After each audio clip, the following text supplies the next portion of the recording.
الحدث الذي حصل قبل خلق آدم، وذلك الحدث بدأ بكلام الله جل جلاله مع ملائكته، فدل هذا الكلام وهذا الحدث أن الملائكة خلقوا قبل آدم، وخلقوا أيضا قبل الجان. فأول خلق الله من هذه العوالم الثلاث الملائكة والجن والإنس هم الملائكة، وهم أقرب خلق الله من الله، وهم عباد مكرمون عند الله، وخلقهم الله جل جلاله من نور عرشه، فهم حول عرشه، وترى الملائكة حافين من حول العرش. وهؤلاء الملائكة الكرام كلمهم الله، وتكليم الله لمخلوق كائنا من كان تشريف له. كلم الله موسى تكليما فكان موسى كلم الله، كلم الله الملائكة جميعا فكل ملك هو كليم الله، لأن الله عز وجل كلمهم وتكلم معهم.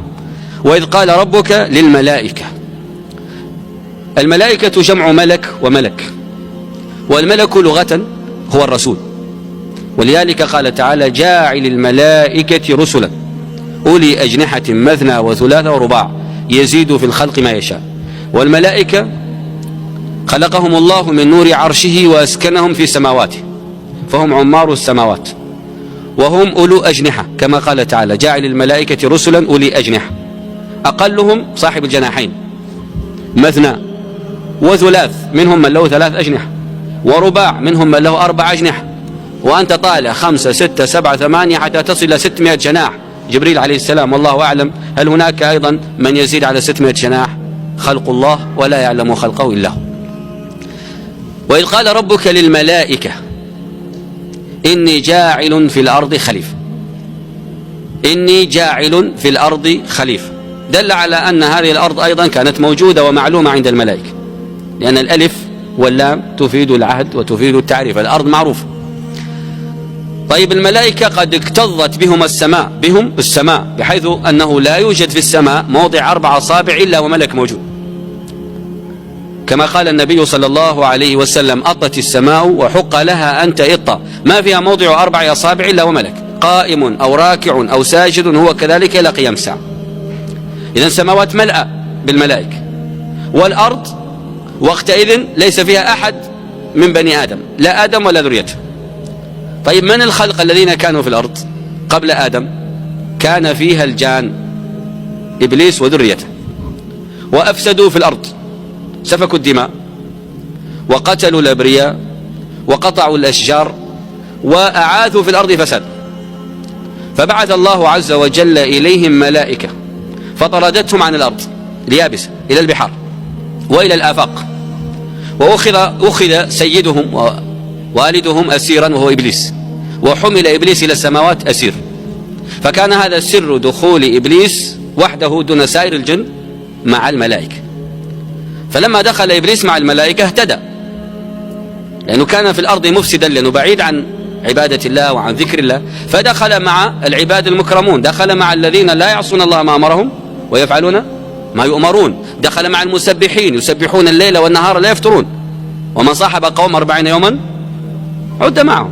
فإبليس أصبح يسبح الليل والنهار، وأصبح إبليس مع الملائكة، وأصبح الخطاب موجه للملائكة بما فيهم إبليس. طيب إني جاعل في الأرض خليفة أي مخلوق يخلف الجن.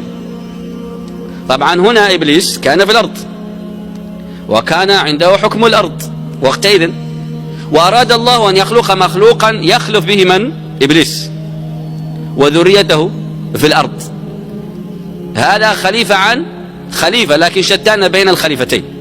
الخليفة الأول إبليس مفسد في الأرض، والخليفة الثاني آدم سيكون مصلح في الأرض. والخليفة لا يكون إلا لمن كان قبله، من كان قبله سند أو سابق. تقول أبو بكر خليفة رسول الله صلى الله عليه وسلم، ولا المثل الأعلى، وعمر خليفة أبي بكر، وعثمان خليفة عمر، وعلي خليفة عثمان، وهكذا. والناس جميعا خلائف الأرض يخلف بعضهم بعضا، جيلنا خليفة للجيل الذي كان قبلنا، والجيل الذي كان قبلنا خلفاء للجيل الذي كان قبلهم، وهكذا الناس خلائف في الأرض يخلف بعضهم بعضا. ومنه الاستخلاف في الصلاة، عندما يحدث الإمام أو ينتقض وضوءه أو يحصل له أي حدث في الصلاة ماذا يفعل؟ يستخلف يمد يده للذي خلفه فيتقدم المأموم ويصبح خليفة الإمام، فينتقل الإمام الأول ولا يتبع في انتقاله، يمشي ولا يمشي المصلون، ويأتي الحكم للخليفة المستخلف، فإذا كبر فكبروا، وإذا ركع فاركعوا، وإذا رفع فارفعوا، وأما الأول انتهى. كذلك الله عز وجل قال للملائكة إني جاعل في الأرض خليفة. يخلف من؟ يخلف إبليس. وليس كما قال بعض الكتاب أن آدم عبارة عن نسخة تتكرر، وأن الأرض قد عمرها ملايين الآدميين، وقد قامت الساعة ملايين المرات، ويخلق الله الدنيا ثم ينهيها، ثم يخلق الدنيا ثم ينهيها، وأن هذا آدم الخاتم أي آخر آدم. هذا كلام باطل وليس بصحيح. ما خلق الله إلا آدم واحد وهو الخليفة.